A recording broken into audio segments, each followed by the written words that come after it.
Hello दोस्तों। आज की हमारी कहानी है चोर का बेटा। किसी गांव में एक चोर रहता था। वो हमेशा अपनी जिंदगी चोरी करके बिताता था।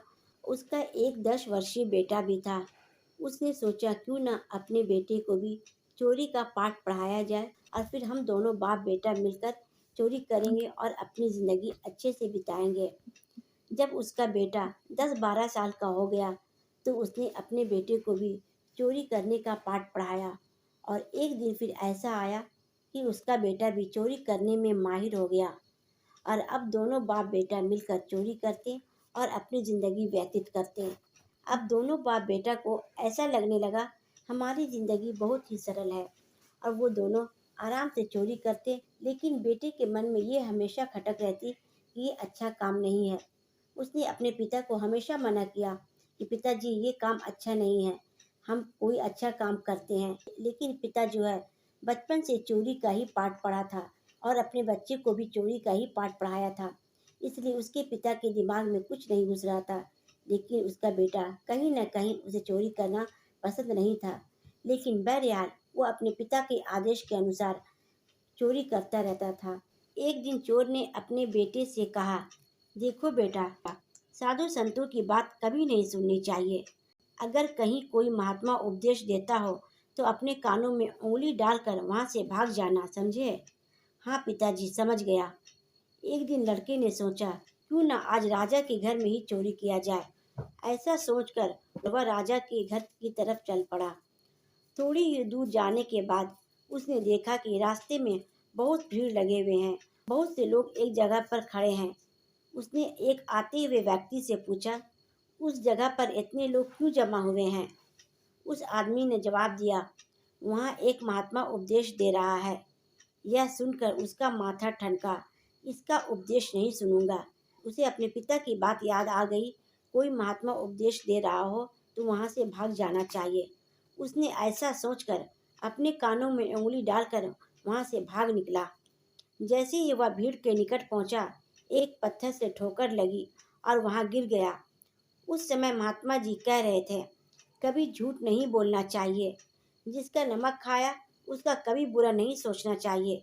ऐसा करने वाले को भगवान सदा सुखी बनाए रखते हैं। यह दो बातें उसके कान में पड़ी। वह झटपट उठा और कान बंद करके राजा के महल की ओर चल दिया। वहां पहुंचकर जैसे ही अंदर जाना चाहा कि उसे वहां बैठे पहरेदार मिले। पहरेदार ने टोका, अरे कहाँ जाते हो? तुम कौन हो? उसे महात्मा का उपदेश याद आ गया। सोचा झूठ नहीं बोलना चाहिए। चोर ने सोचा आज सच ही बोलकर देखते हैं। उसने जवाब दिया, मैं चोर हूँ, चोरी करने जा रहा हूँ। पहरेदार ने हंसकर कहा, अच्छा जाओ। उसने सोचा राजमहल का नौकर होगा, मजाक कर रहा है। चोर सच बोलकर राजमहल के अंदर चला गया। एक कमरे के अंदर गया। वहां ढेर सारा पैसा तथा जेवरात रखे हुए थे। उसका मन खुशी से झूम गया। उसने एक थैला लिया। उसने बहुत सारे धन और कुछ जेवरात उस थैले में रख लिया और वहां से निकल गया और दूसरे कमरे में घुसा। वहां रसोई घर था। अनेक प्रकार का भोजन वहां रखा हुआ था। उसने सोचा पहले खाना खा लेता हूँ, उसके बाद खाना खाने के बाद ये थैला लेकर बाहर चला जाऊंगा। वह चोर उसी कमरे में बैठकर खाना खाने लगा। खाना खाने के बाद वह थैला उठाकर चलने लगा कि तभी फिर महात्मा को उपदेश याद आया, जिसका नमक खाओ उसका बुरा मत सोचो। उसने अपने मन में कहा, खाना खाया है, उसमें नमक भी था, इसका बुरा नहीं सोचना चाहिए। इतना सोचकर थैला वहीं रखा और वापस चल पड़ा। पहरेदार ने फिर पूछा, क्या हुआ, चोरी क्यों नहीं की? चोर ने कहा, जिसका नमक खाया है उसका बुरा नहीं सोचना चाहिए। मैंने राजा का नमक खाया है, इसलिए चोरी का माल नहीं लाया, वहीं रसोई घर में छोड़ आया।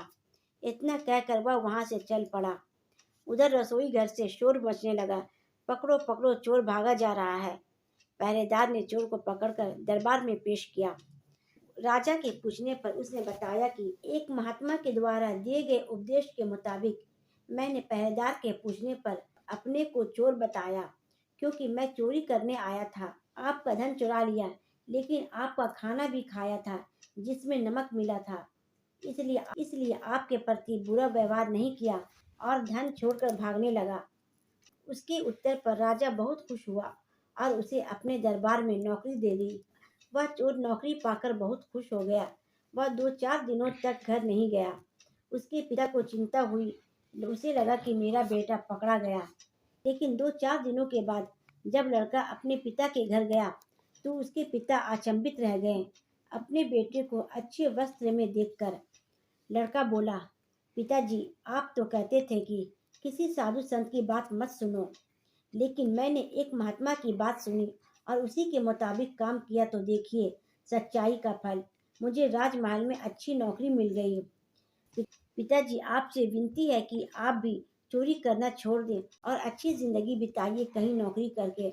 बेटे की बात सुनकर पिता की आंखें नम हो गई। सही मायने में चोरी तो गलत बात है। उसने अपने बेटे से वादा किया, बेटा, आज के बाद मैं कभी भी चोरी नहीं करूंगा। महात्मा द्वारा दिए गए उपदेश के अनुसार बाप ने भी चोरी करनी छोड़ दी और एक अच्छी नौकरी कर ली। अब दोनों बाप बेटे की जिंदगी बहुत अच्छे से गुजर रही थी। दोस्तों, ये कहानी आपको कैसी लगी हमें कमेंट सेक्शन में ज़रूर बताइएगा। अगर कहानी अच्छी लगी है तो मेरे चैनल को सब्सक्राइब ज़रूर करें। चलिए, मैं आपसे फिर मिलती हूँ एक नई कहानी में।